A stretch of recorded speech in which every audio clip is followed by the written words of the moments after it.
Alright, so the first thing we're going to do is remove our background. The next step will be copying our layer and inverting the mask, so we have two different ones. One of the background and one of our subject. What we do to invert these is go to properties and then invert, yep. And after that, we're going to name each layer so we can remember which is which. The next step is going to be to try and fill in our background layer so there's not an empty slot when we make the person small. There's a few different ways you can do this. I usually just use the lasso tool and select around the person and then use generative remove.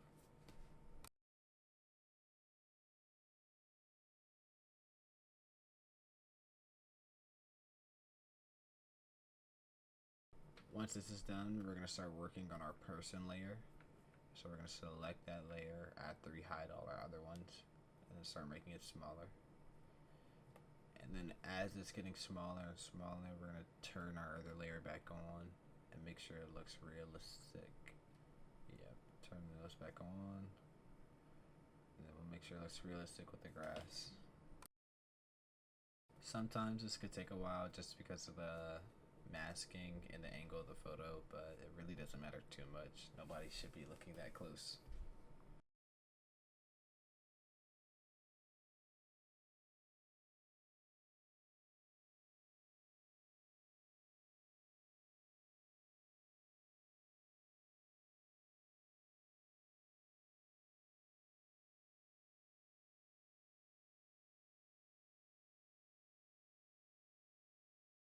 The next thing we're going to do is organize our layers. We're going to do this by control lift clicking every layer except for our person layer, and then we're going to control G all those layers into a group.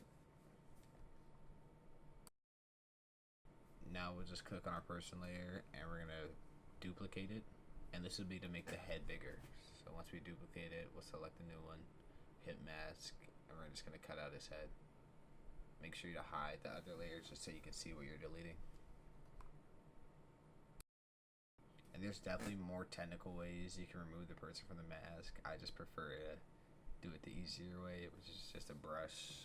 Then you can go in closer with like an object selection tool, or some people know how to mask in black and white, but I just use the mask with a brush. Another thing to know with this is that it doesn't matter too much how good you can get the mask, because realistically it'll be small and people won't really care as much. It'll just look crazy, and that's the aspect they'll care about more.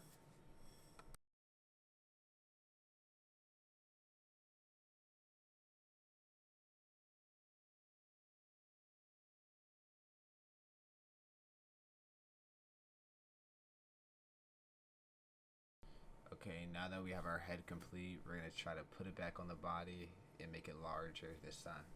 So we select our new mask and make sure we unhide our old mask and start enlarging the new one.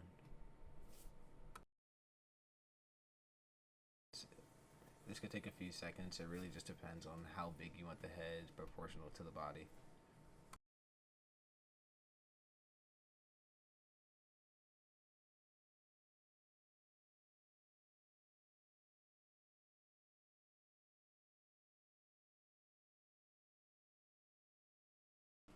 Here, this one's just a little bit harder since the head is connected to the hand.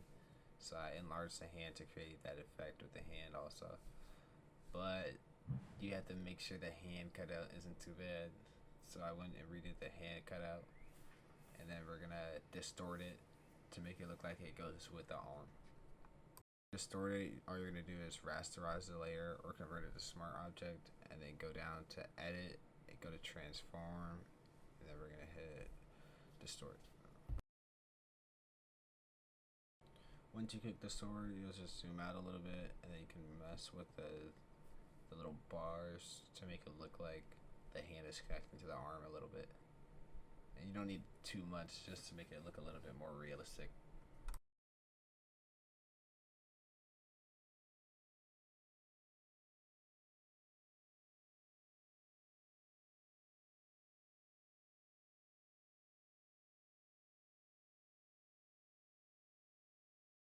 Now that we've distorted it so the angle's a little bit closer, we're just gonna go back and clean up the hand, cut out some of it, but it'll just make it look a little bit cleaner and more fluid.